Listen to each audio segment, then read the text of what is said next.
Bien, amados hermanos, yo les pido que abran sus Biblias en el Evangelio de Juan, capítulo 18, 28, perdón. Evangelio de Juan, capítulo 18, versículo 28.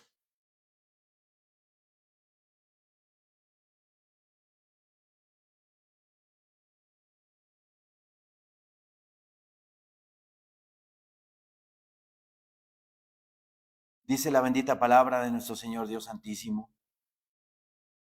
Llevaron a Jesús de casa de Caifás al pretorio. Era de mañana y ellos no entraron en el pretorio para no contaminarse y así poder comer la Pascua. Entonces salió Pilato a ellos y les dijo: ¿qué acusación traéis contra este hombre? Aquí quiero definir un punto: la religiosidad de los fariseos, la religiosidad de los principales sacerdotes, porque en su corazón estaba puesto el matar a un ser inocente. Pero vean lo que dice la palabra. Llevaron a Jesús de casa de Caifás al pretorio. Era de mañana y ellos no entraron en el pretorio para no contaminarse y así poder comer la Pascua. Vean la incongruencia de sus actos. El hermano cristiano religioso todo señala, todo juzga, todo marca y dice que es pecado. Pero en su interior no ha habido ningún cambio. En el interior de esos hermanos cristianos religiosos, fariseos, no hay un cambio. Todo lo señalan y todo lo juzgan y todo lo observan. Aquí los fariseos estaban diciéndole a Pilato: no, mijito, no podemos entrar porque esto es territorio gentil y no podemos contaminarnos con ustedes. Tenemos que celebrar la Pascua. Muy religiosos en sus actividades, en sus ritos, pero por dentro tenían la intención de matar a nuestro Señor Jesucristo. ¿Sí? El religioso así es. No hay en su corazón amor, no hay en su corazón misericordia, todo lo ve mal y todo lo juzga. Versículo 29, entonces salió Pilato a ellos y les dijo: ¿qué acusación traéis contra este hombre? Respondieron y le dijeron: si este no fuera malhechor, no te lo habríamos entregado. Vean con qué palabras hablan. Si este no fuera un delincuente. El sinónimo de malhechor es delincuente, ¿verdad? Lo tomaban como delincuente a nuestro Señor Jesucristo. Versículo 31, entonces les dijo Pilato: tomadle vosotros y juzgadle según vuestra ley. Y los judíos le dijeron: a nosotros no nos está permitido dar muerte a nadie, para que se cumpliese la palabra que Jesús había dicho, dando a entender de qué muerte iba a morir. Como estaba el pueblo de Israel bajo el yugo romano, si tenían alguna sentencia en contra de alguien por causa de muerte, el gobierno de Israel o la gente de Israel tenía que ir con el imperio romano para informarle de la situación. Si el Imperio Romano consideraba que era meritorio una pena de muerte, entonces lo hacían. Si no, no. Por eso los judíos llevaron a nuestro Señor Jesucristo porque lo querían matar, pero no podían. Entonces lo llevaron con Poncio Pilato. ¿Sí? Por eso dice él, tomadle vosotros y juzgadle según vuestra ley. Y los judíos le dijeron, a nosotros no nos está permitido dar muerte a nadie. O sea, les estaba diciendo, es que queremos matarlo, pero no podemos. Júzgalo tú. Si hubiera sido otra pena, otra infracción de la ley, entonces entre ellos hubieran juzgado. Pero la intención del pueblo judío, bueno, de los religiosos judíos, no del pueblo, era matar a nuestro Señor Jesucristo. Versículo 32, para que se cumpliese la palabra que Jesús había dicho, dando a entender de qué muerte iba a morir. ¿Por qué? Porque una sentencia a muerte del Imperio Romano era crucifixión. No había otra forma de que alguien muriera en pena de muerte, salvo la crucifixión. Por eso el versículo 32 lo explica de esa manera, para que se cumpliese la palabra que Jesús había dicho, dando a entender de qué muerte iba a morir.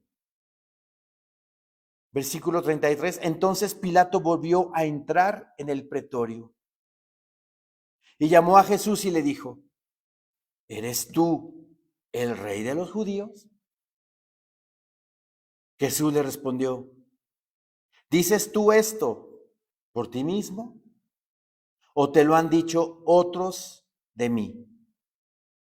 Pilato le respondió, ¿soy yo acaso judío? Tu nación y los principales sacerdotes te han entregado a mí. ¿Qué has hecho? Respondió Jesús, mi reino no es de este mundo.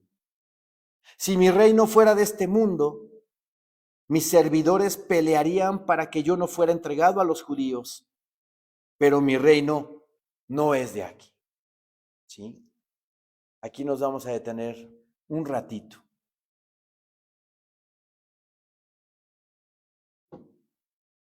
Mi Señor Jesucristo le dice a Poncio Pilato que mi reino no es de este mundo. El reino que vino a construir, a formar mi Señor, nuestro Señor Jesucristo, es el reino de los cielos. El reino de los cielos. Aquí, claramente Jesús le dice a Pilato que él era rey. Habla y dice que tiene un reino, pero que no es de aquí. Aclara y dice que si su reino fuera de este siglo, vendría la gente de su reino a ayudarlo, a salvarlo. Así está acostumbrado el mundo. Así el mundo está formado. Si en algún país algún príncipe es capturado, va el ejército de ese príncipe contra el país que lo capturó y hay violencia, hay balazos, hay bombas, hay muerte para rescatar a ese príncipe. Así está acostumbrado el mundo desde que el mundo es mundo. Pero aquí claramente dice mi Señor Jesucristo que este mundo se maneja de esa manera. Porque dice el Señor, mi reino no es de este mundo. Si mi reino fuera de este mundo, si yo tuviera un reinado aquí, mis servidores pelearían para que yo no fuera entregado a los judíos. Pero mi reino, dice, no es de aquí. En contraste con los reinos de este mundo, El reino de Jesús tiene la paz como fundamento. Mi paz os dejo, mi paz os doy. Yo no la doy como el mundo la da. Yo os la doy. El fundamento del reino de Cristo Jesús es la paz.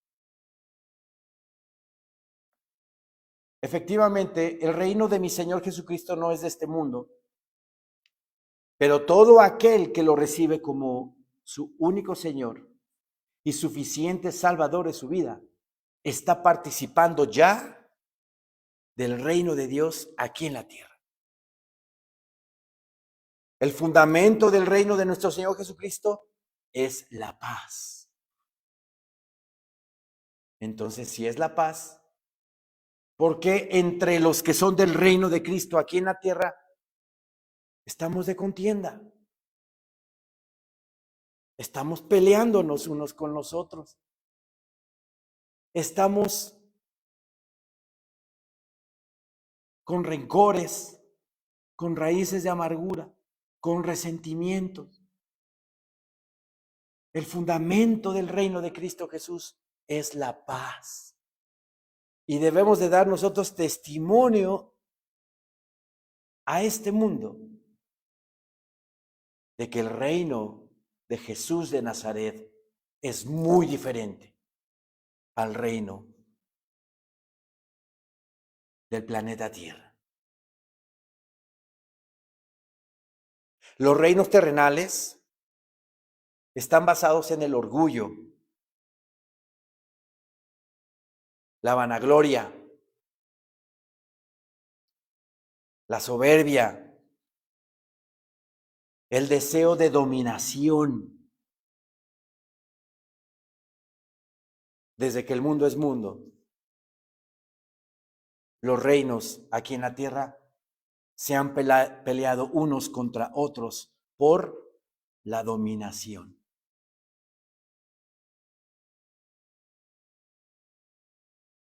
Hoy en la comida yo le estaba comentando, platicando a mi hijo acerca del reino, el reino español aquí en América. Cómo desde Hernán Cortés y Cristóbal Colón, que vinieron a colonizar, a conquistar América, primero Cristóbal Colón, luego Hernán Cortés y luego todos los demás que vinieron hacia América del Sur, ¿verdad? Vinieron a colonizar América.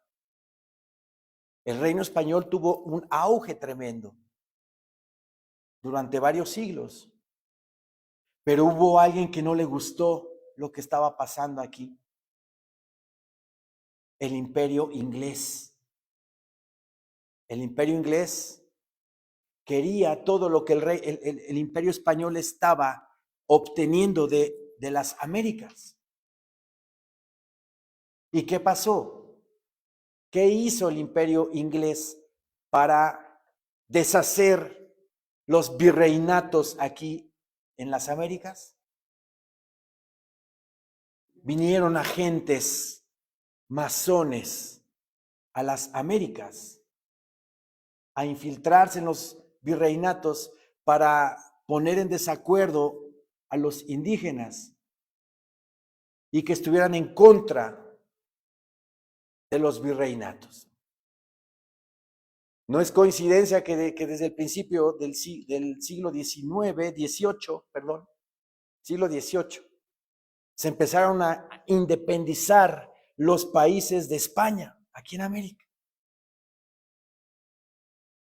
Empezó uno, luego el otro, luego el otro. Simón Bolívar abarcando toda América del Sur. Pero era un plan premeditado que venía de Inglaterra, de la masonería Inglaterra, para hacer que la gente se independizara de los españoles y los echaran fuera. ¿Sí?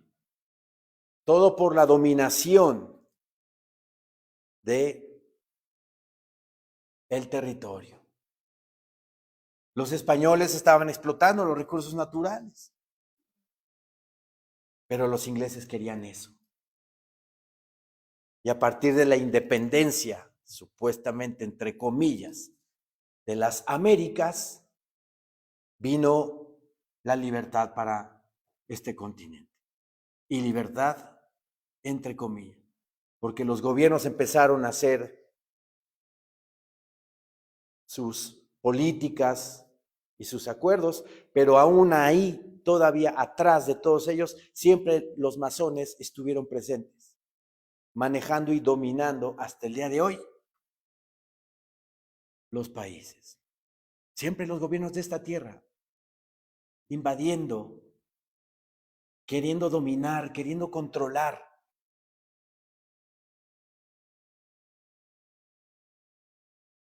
El deseo de dominación y el interés propio. Y todo esto también mostrado por el Imperio Romano de aquel entonces. Estaba en su auge, en apogeo. Y no querían ningún tipo de revuelta que perjudicara o que le hiciera sombra al imperio romano. El reino celestial de nuestro Señor Jesucristo y la cruz está basado en el amor, el sacrificio, la humildad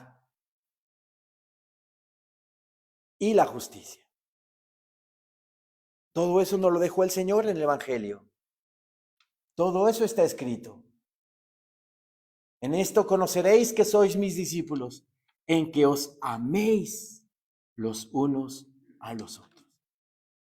Y no dijo el Señor, en esto conoceréis que sois mis discípulos, en que estaréis unos contra los otros. El Señor nos pide que demos amor. Amor. Y no es un sentimiento, es una intención.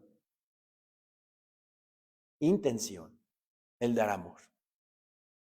Aunque yo no conozca al señor que limpia el parabrisas, en amor yo le doy sus 20 pesitos para que se ayude. Y le doy el plan de salvación. Cristo te ama. Yo no lo conozco, yo no tengo un sentimiento por esa persona, pero tengo la intención de ayudarlo. Ese es amor. Humildad, sacrificio. El dejar de hacer para mi propio interés, sino primero esperar o buscar el interés de los demás antes que yo. Ver por los demás antes que uno mismo. Ese es el amor de sacrificio. Y en todos los aspectos. Y eso empieza desde el matrimonio. El sacerdote del hogar tiene que ver que su familia esté bien atendida. Y si hay 5 bisteces y mi hijo tiene un hambre feroz y come 3, yo dejo que se coman los bisteces y yo no me robo el que le pertenece a él. ¿Sí me explico? Sacrificarme por los demás. Y es un ejemplo muy sencillo. Pero ¿cuántas familias hay que siempre que llega el varón a exigir la comida, casi se come todo y deja media familia sin comer? Eso es egoísmo. Cristo nos dejó el ejemplo. Hay que sacrificarnos por los demás. Dejar nuestro egoísmo, nuestra autosuficiencia y dar a los demás. En Romanos 14, 17, vamos para allá rápido.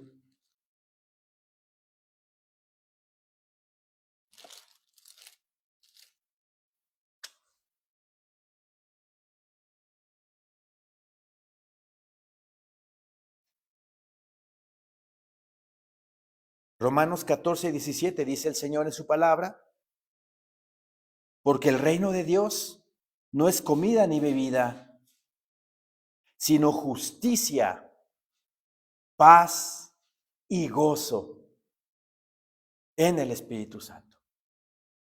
Ese es el reino de Dios. Todo aquel que recibe a Jesucristo como su único Señor y suficiente Salvador de su vida, está experimentando aquí en la tierra ya el reino de Dios. Y el reino de Dios es justicia, es paz. Esa relación, esa comunión que tenemos con el Padre y con el Hijo, la lectura diaria de la palabra de Dios, el ser oidor y hacedor de la palabra me da paz. Y esa paz también produce gozo. Gozo de salvación, gozo de saber que soy de Él, que soy de Cristo, que Él me compró, que le pertenezco y que está atento a mis necesidades, tanto físicas, espirituales como materiales. Y pongo las materiales hasta el último porque es lo que menos importa. Para el mundo lo que más importa es lo material. Pero para un cristiano, conforme va estudiando la palabra y conforme va profundizando en lo que quiere el Señor para nosotros, lo que menos nos interesa es lo material. ¿Sí? Porque el reino de Dios no es comida ni bebida, sino justicia, paz y gozo. ¿En qué? ¿En qué? En el Espíritu Santo. Sin el Espíritu Santo no podemos. No podemos. No os dejaré huérfanos, dice el Señor. Les mandaré otro consolador. Otro igual que Él. Otro igual que Él. Otro consolador. Ese es el Espíritu Santo, que está en nosotros y que nos ayuda, ¿verdad?, a tener esa paz y a tener ese gozo. Él nos los da. Él nos da esa paz. Él nos da ese gozo. Regresemos a la Biblia.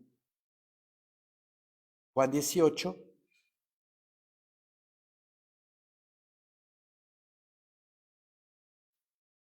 Versículo 37 dice, le dijo entonces Pilato, luego, ¿eres tú rey? Respondió Jesús, tú dices que yo soy rey. Yo para esto he nacido y para esto he venido al mundo, para dar testimonio a la verdad. Todo aquel que es de la verdad, oye mi voz. Oye mi voz. Estaba muy atento Pilato, preguntándole a nuestro Señor Jesucristo que si Él era rey. Estaba en las manos de Pilato sentenciar a alguien.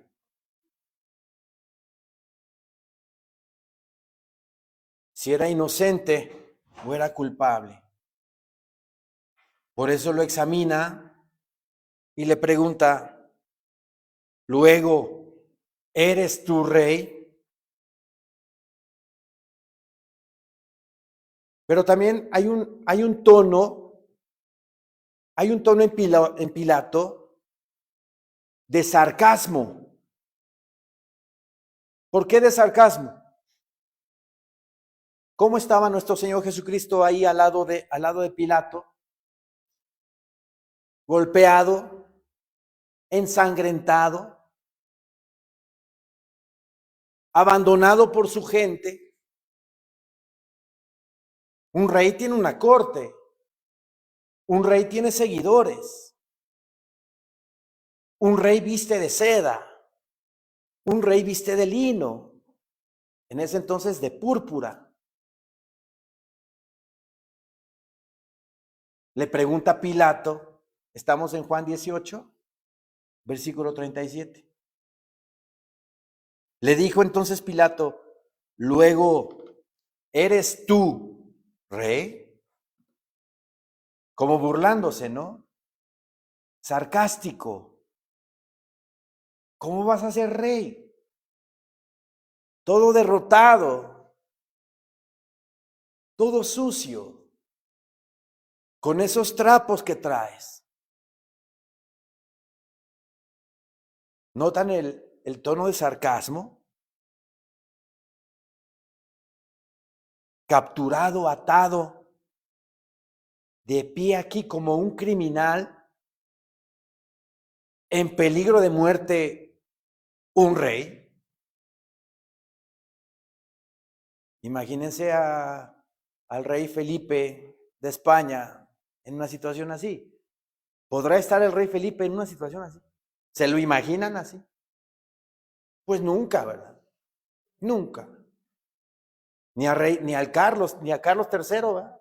Al contrario, véanlo cómo lo coronaron con tanta pompa y con tanta simbología masónica.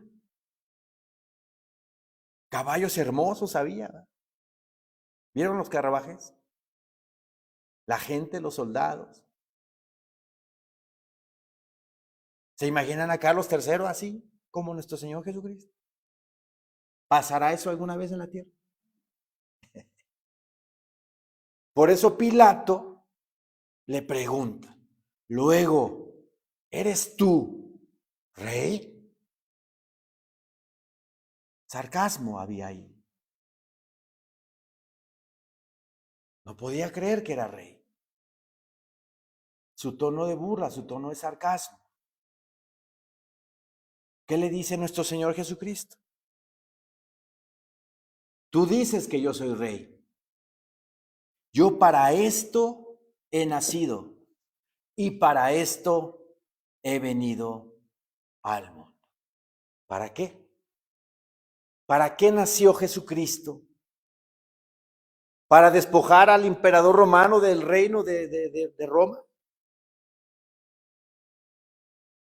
Nació para dar su vida por toda la humanidad. Para que en su cuerpo se expiara el pecado de todo el mundo. Para salvar a la gente de sus pecados. Para librar a la gente de sus iniquidades.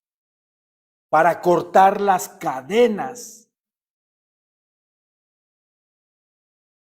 que tiene atado el mundo. A eso vino Jesucristo. Por eso le dice, yo para esto he nacido y para esto he venido al mundo, para dar testimonio a la verdad. Todo aquel que es de la verdad, oye mi voz. Para dar testimonio, dice, a la verdad. En los evangelios, nuestro Señor Jesucristo dice que Él fue enviado por el Padre para hablar lo que el Padre le dice que hable. O sea que Cristo Jesús está dando testimonio de la verdad del Padre. ¿Y cuál es la verdad del Padre? El Hijo. Para dar testimonio a la verdad. A la verdad. ¿A cuál verdad? Cristo Jesús. A que el Padre mandó al Hijo para que nosotros pudiéramos ser salvos, para que nosotros pudiéramos vivir en paz. Dice la palabra en Isaías 53 que nuestra paz tuvo un precio. Y la paz que cada uno de nosotros sentimos, que es inenarrable, que es incomparable, hubo un precio por ella. Y el precio fue que Cristo Jesús sufrió en la cruz. Afligido, torturado, para que cada uno de nosotros vivamos en paz y vivamos en gozo. Y para esto he venido al mundo, para dar testimonio a la verdad. Él testificó, él dio testimonio, él dio su testimonio. ¿Y cuál fue su testimonio? Los evangelios. ¿Quién se los dictó? El Padre. El Padre le dijo a Cristo que hablara todo lo que hablara, para dar testimonio a la verdad. Todo aquel que es de la verdad, oye mi voz. Cuando estamos en alguna reunión y de repente nos abren la puerta para predicar la palabra y compartimos de Cristo, y hay un grupo de 10 personas que me están oyendo, y de esas 10 personas, 6 se van y 4 se quedan. Esos que se quedaron son escogidos por el Padre para escuchar la verdad de Cristo.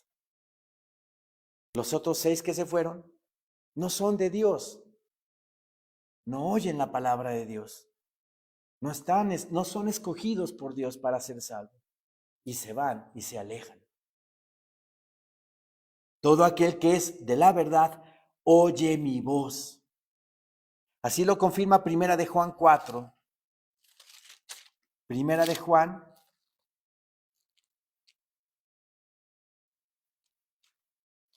capítulo 4, versículo 6.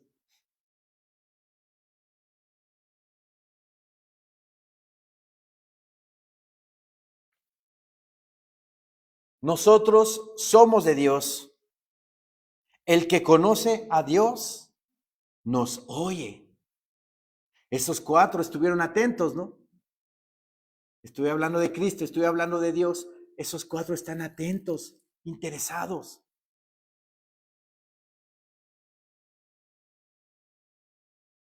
El que no es de Dios no nos oye. En esto conocemos el espíritu de verdad y el espíritu de error. Les voy a dar testimonio. Fui a Jamaica a comprar un arreglo de flores. Ya tiene tiempo. Y llegué al puesto y me atendió el muchacho, se llama Uriel el muchacho. Ya me empezó a enseñar los arreglos florales. Y me abrió la puerta para hablarle de Cristo. Y empecé a compartirle. Y qué hermoso es cuando alguien está atento y quiere saber más y más y más. Y tú estás ahí hablando y hablando y hablando y el Espíritu Santo se está manifestando en ti y hablas y hablas. Es hermoso. Porque ese muchacho, que por cierto ya lo tengo aquí en mi WhatsApp, es de Dios. En medio de la plática se acerca el compañero del otro puesto y empezó a escuchar. Pues no duró ni 2 minutos. Agarró y se volvió ahí. Porque no es de Dios. Los que somos de Dios, los que son de Dios, hablamos y nos escuchan. Nosotros somos de Dios. El que conoce a Dios nos oye. El que no es de Dios no nos oye.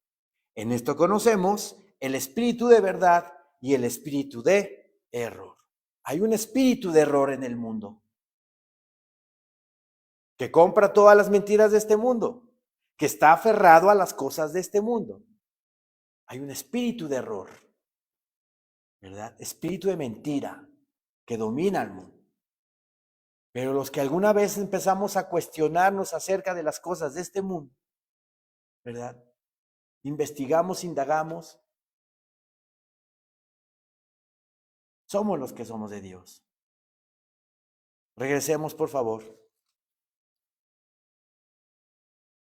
Versículo 38 dice, le dijo Pilato, ¿qué es la verdad? ¿Qué es la verdad? Y cuando hubo dicho esto, salió otra vez a los judíos y les dijo, yo no hallo en él ningún delito.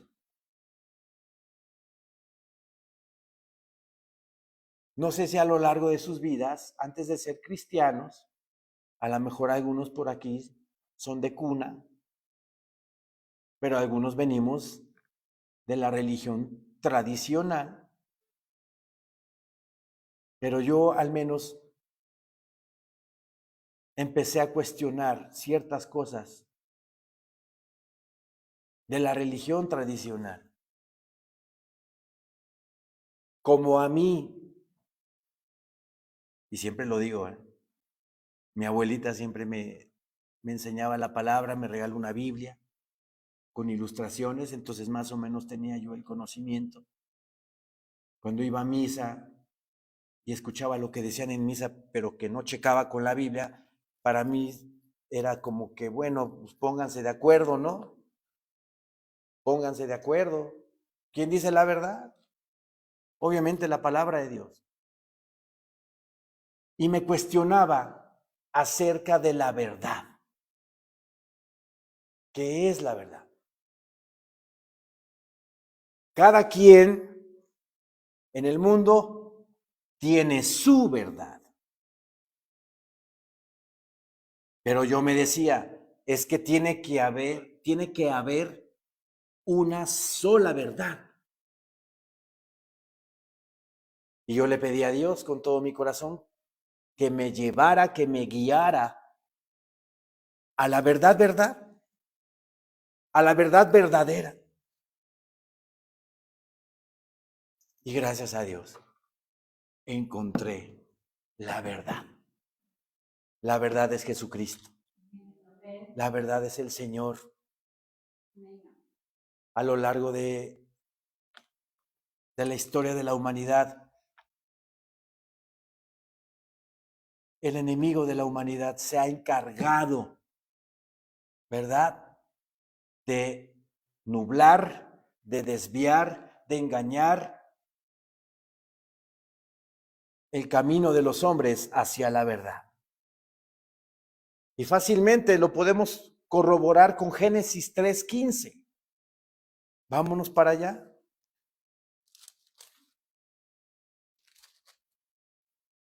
Génesis 3:15.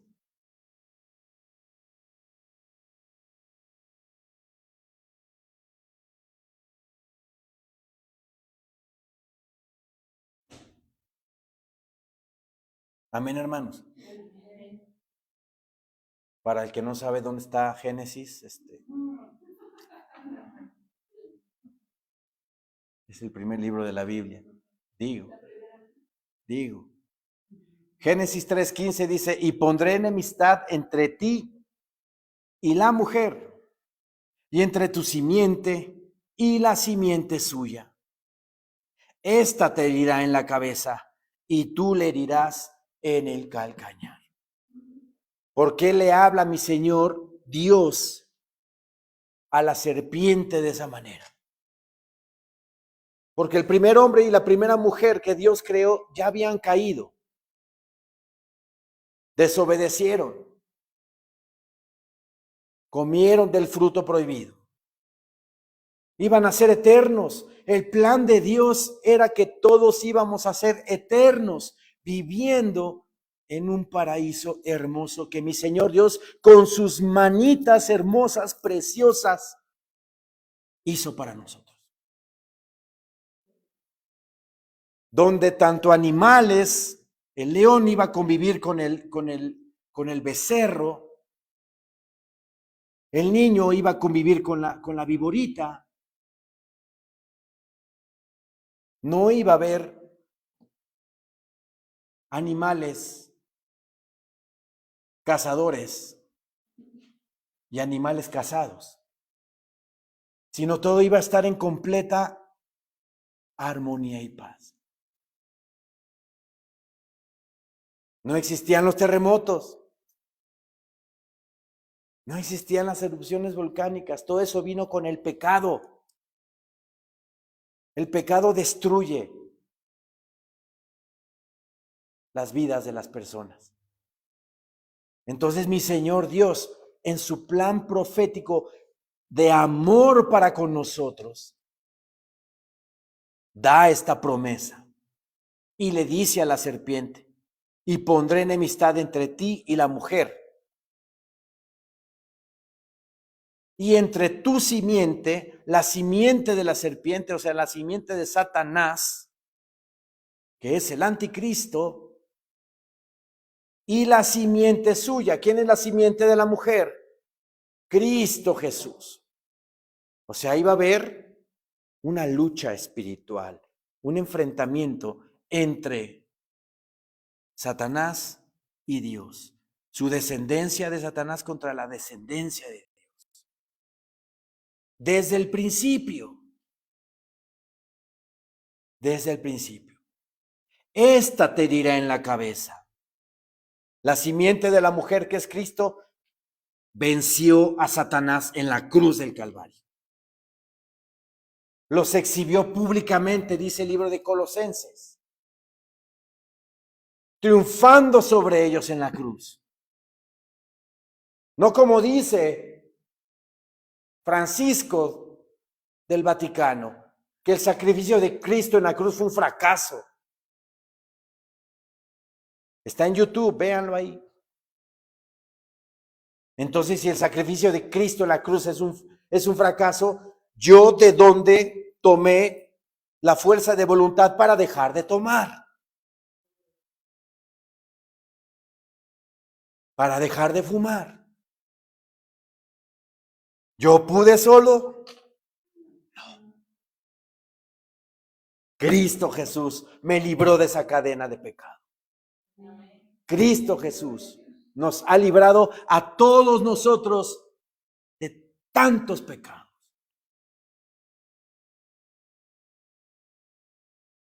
Tú le dirás, esta te dirá en la cabeza. Cristo Jesús en la cruz del Calvario derrotando al enemigo. El enemigo y el pecado ya no tienen poder en nosotros, hermanos. Ya no tiene poder. ¿Por qué nosotros le damos un poder todavía que ya no tiene? El Espíritu Santo en nosotros nos ayuda a vencer el pecado.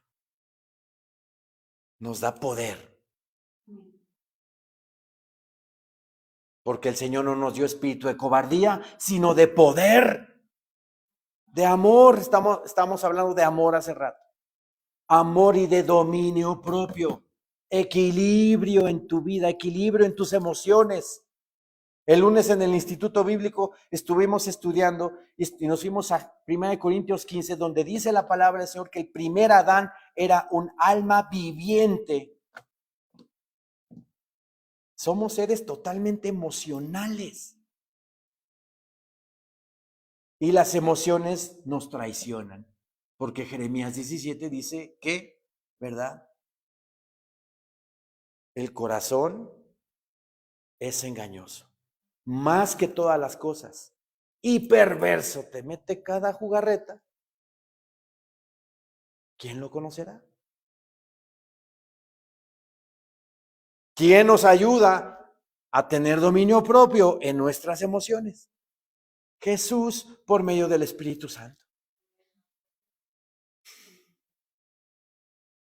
Esta te herirá en la cabeza y tú le herirás en el calcañar. Cuando Cristo Jesús en la cruz, Satanás, ¡pac!, lo hirió en el talón. La versión Nueva Traducción Viviente dice, y pondré hostilidad entre tú y la mujer, y entre tu descendencia y la descendencia de ella. Su descendiente te golpeará la cabeza. O sea, Cristo golpeándole la cabeza a la serpiente. ¿De dónde se mueren las serpientes? Cuando les haces daño. Les das en la cabeza y ahí quedó. Por eso le dice, tú le golpearás, tú le darás, la simiente de ella te dará en la cabeza. Y tú le golpearás el talón, dice la versión Nueva Traducción Viviente. Entonces, a partir desde el principio, Génesis 3:15, Satanás se las ha ideado, Satanás se las ha ingeniado para desviar la atención del mundo en Dios. El primer guerrero que se opuso en contra de Dios se llamó Nimrod. Valiente cazador delante de los hombres, dice la palabra del Señor. Eso significa que ese hombre desafió a Dios. Un hombre poderoso, fuerte, grande, que se enfrentaba con las bestias y las vencía. Y toda la gente lo empezó a reconocer y él hábilmente hizo que toda esa gente se separara de Dios hacia él. Y creó su propia religión, ¿verdad? O sea, desde el principio el enemigo ha desviado la atención del ser humano para no fijarse en la promesa del Antiguo Testamento que era Cristo Jesús.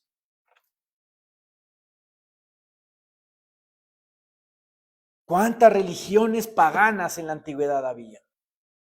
No, el pueblo de Israel tuvo que llegar a la tierra de Canaán y exterminar a todos, que fue la orden, pero no la obedecieron completamente. Porque todas esas naciones eran paganas, eran naciones que idolatraban deidades que hasta obligaban a sacrificar a sus hijos, cultos de prostitución idolátrica a Acera, que era la diosa de la fertilidad. Por eso era tan arraigado, porque estaban pecando contra su propio cuerpo. Por lo tanto, no podían dejar esas cosas.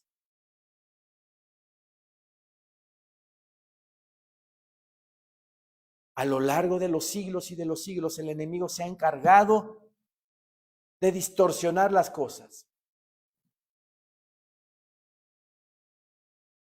En el Imperio Romano, Pilato, que era parte de un sistema idolátrico, porque el Imperio Romano estaba lleno de religiones, estaba lleno de creencias. Por eso la Babilonia de Apocalipsis 17 dice, Babilonia la grande, la madre de todas las rameras y de las abominaciones de la tierra. Roma adoptó toda la religión babilónica, la adoración al sol, la adoración a Baal. Por eso Pilato le pregunta a nuestro Señor Jesucristo, ¿qué es la verdad? ¿Qué es la verdad? Cada quien puede tener su verdad, pero puede estar equivocado en su verdad. La verdad del mundo es creer en los santos, la verdad del mundo es creer en las vírgenes. Esa es su verdad. Verdad que implementó, que sembró Satanás a lo largo de los siglos.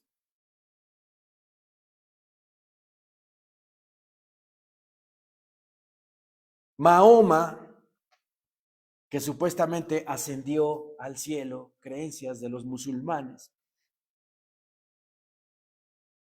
viene esa religión, vienen los budistas, vienen infinidad de religiones al mundo, pero todo eso producto de Satanás para no llegar a la verdad, para que la gente no llegue a la verdad.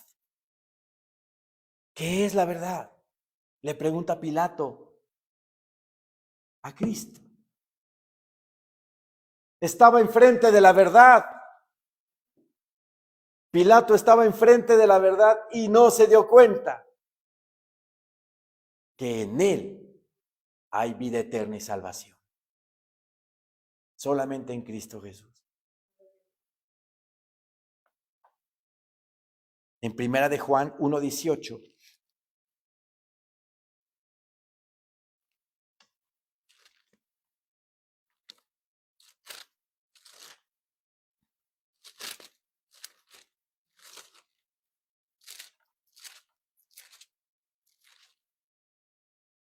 Primera de Juan.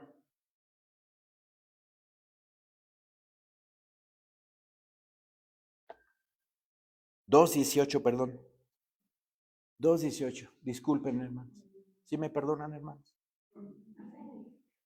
Primera de Juan 2:18 dice el Señor en su palabra. Hijitos, ya es el último tiempo. Y según vosotros oísteis que el anticristo viene, así ahora han surgido muchos anticristos. Por esto conocemos que es el último tiempo. Juan escribió esta epístola al final del siglo I. Y él afirma que ya estamos en el último tiempo, pero no refiriéndose a este momento, refiriéndose desde el momento en que Cristo Jesús ascendió al cielo, al día de hoy ya estamos en el último tiempo. ¿Sí? En el tercer día, ¿verdad? Como dice Oseas. En el tercer día. Acuérdense que para el Señor un día es como 1000 años y 1000 años como un día. Estamos en el último tiempo desde que Cristo subió al cielo. Pero bueno, obviamente este tiempo que estamos viviendo es el último del último del último tiempo ya. Al final ya del último tiempo. Por eso es que Juan escribe así. Hijitos, ya es el último tiempo. Desde que él está escribiendo, él sabía que ese es el último tiempo, empieza el último tiempo. Y desde ese último tiempo, dice, según vosotros oísteis que el anticristo viene, así ahora han surgido muchos anticristos. Desde que Cristo Jesús ascendió a los cielos, Satanás se puso a trabajar y el espíritu del anticristo trabajando en los hombres para inventarse doctrinas que desviaran el cristianismo. Surgieron doctrinas como el arrianismo, la cual, esa doctrina herética, dice que Jesús no es Dios. O el gnosticismo, perdón. El gnosticismo es una mezcla de cristianismo, también es herética, una mezcla de cristianismo con misticismo. Y también descartan la idea de que Jesús es Dios. Y así infinidad, si nos metemos a investigar, desde el primer siglo empezaron a surgir esas doctrinas para confundir a la gente, para desviar a la gente.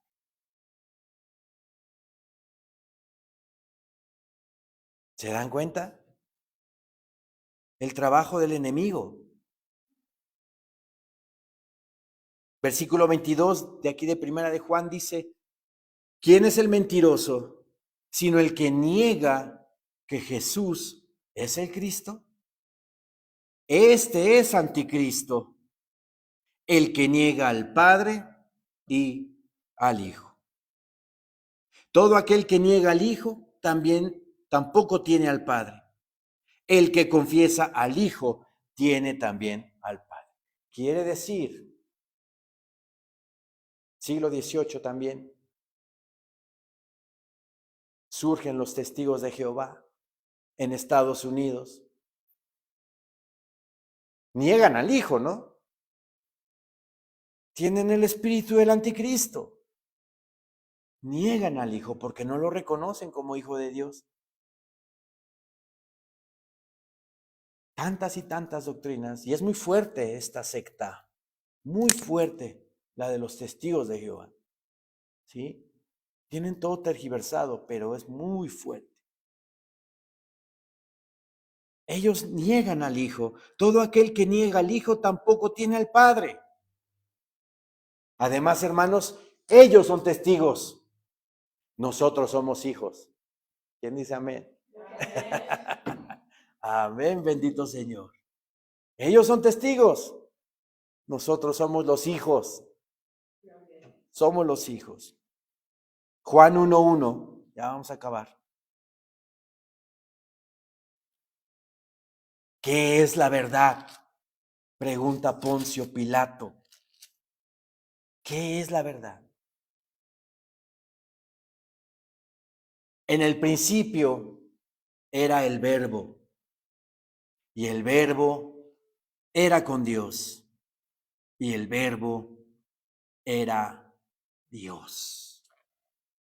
Este era en el principio con Dios. ¿Y quién es el Verbo? Cristo. Jesús es el Verbo, la palabra bendita de Dios. Al principio de la creación, Dios pensando, Cristo hablando por medio de la palabra y el Espíritu Santo actuando, haciendo las cosas. Ahí estaba ya el Señor. Y Juan así lo escribe. En el principio era el Verbo, la palabra, y el Verbo era con Dios, y el Verbo era Dios. Versículo 14 dice, y aquel Verbo fue hecho carne. Si alguien te dice, no, pero ¿cómo dices tú que Jesucristo es el Verbo? Sí, es el Verbo, pero se hizo carne, así lo dice el versículo 14. Y aquel Verbo fue hecho carne y habitó entre nosotros. Y dice Juan, esto es maravilloso, dice, y vimos su gloria. Juan la vio. Juan vio la gloria de Cristo en el monte de la transfiguración. Mi Señor Jesucristo les dijo que no dijeran nada hasta que Él haya subido al cielo. Y aquí ya lo redacta, ya lo escribe Juan. Y vimos su gloria, gloria como del unigénito del Padre, lleno de gracia y de, ¿qué dice? Verdad. Lleno de gracia, lleno de favor inmerecido. No lo merecemos, pero en certidumbre de fe creemos que Cristo Jesús es el Hijo de Dios y por esa fe el Señor nos da salvación, perdón de pecados, santificación y justificación. Y vimos su gloria, gloria como del unigénito del Padre, lleno de gracia y de verdad. Versículo 17 dice, pues la ley por medio de Moisés fue dada, pero la gracia y la verdad vinieron por medio de Jesucristo. ¿Quién es la verdad? Cristo Jesús. Cristo Jesús. Pero vean cómo dice el versículo 17. La ley fue dada por Moisés. Cristo Jesús en el Evangelio aquí de Juan, capítulo 5, dice, escudriñad las Escrituras porque os parece que en ella tenéis la vida eterna y ellas son las que hablan de mí.